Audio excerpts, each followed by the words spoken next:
ان کے لب رنگی کی نچھاور تھی کہ جس نے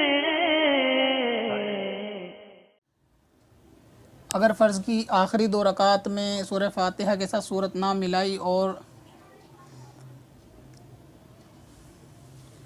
اگر فرض کی 2 رکعات میں آخری میں سورہ فاتحہ کے ساتھ سورت نہ ملائی تو نماز ہوگی یا نہیں، اور یہ کہ اگر پہلی رکعت میں سورہ ناس ہی پڑھ لی تو پھر باقی رکعتوں میں آگے کیا پڑھا جائے۔ تو اگر فرض کی نماز میں آخری 2 رکعت میں سورہ فاتحہ نہ ملائی، سورہ فاتحہ کے ساتھ نہ سورت ملائی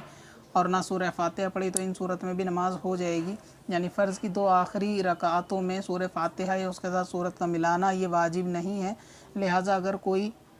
آخر کی 2 آیتوں میں 3 مرتبہ سبحان اللہ بھی کہے تو اس کے بعد رکوع سجدے کر کے نماز پوری کرے، یہ بھی جائز ہے۔ اور اگر سبحان اللہ بھی نہ کہا اور خالی اسی طرح خاموش کھڑا رہا اور رکوع سجدے کر کے نماز کو مکمل کر لیا تو یہ بھی جائز ہے۔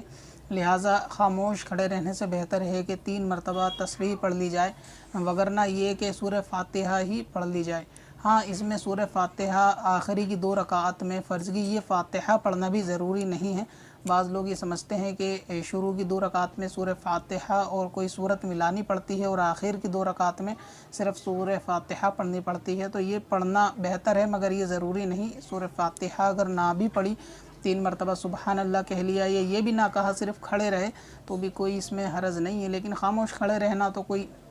عقل مندی نہیں ہے کہ جتنی تلاوت اگر کی جائے گی تو وہ بہتر ہے۔ تو اس صورت میں کہ جس نے کوئی صورت اگر نہ پڑھی ہو فرض کی آخری رکعت میں تو اس کی نماز ہو جائے گی، اس میں کسی طرح کوئی کراہت نہیں۔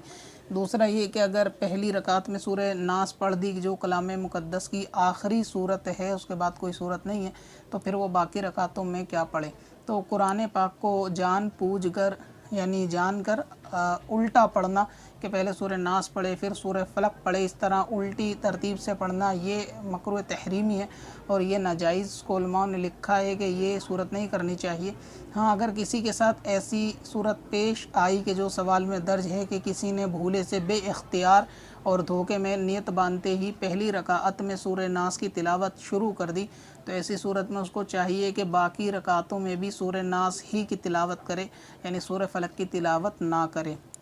تو اس کا مطلب یہ ہوا کہ جس نے سنت مؤکدہ میں اگر پہلی رکعت میں سورہ ناس دھوکے سے پڑھ دی تو پھر وہ باقی تینوں رکعت میں بھی سورہ ناس ہی کی تلاوت کرے سورہ فاتحہ کے بعد۔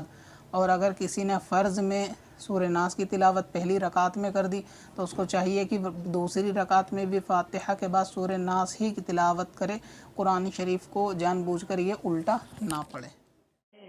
پتھر میں حسن لالے پرن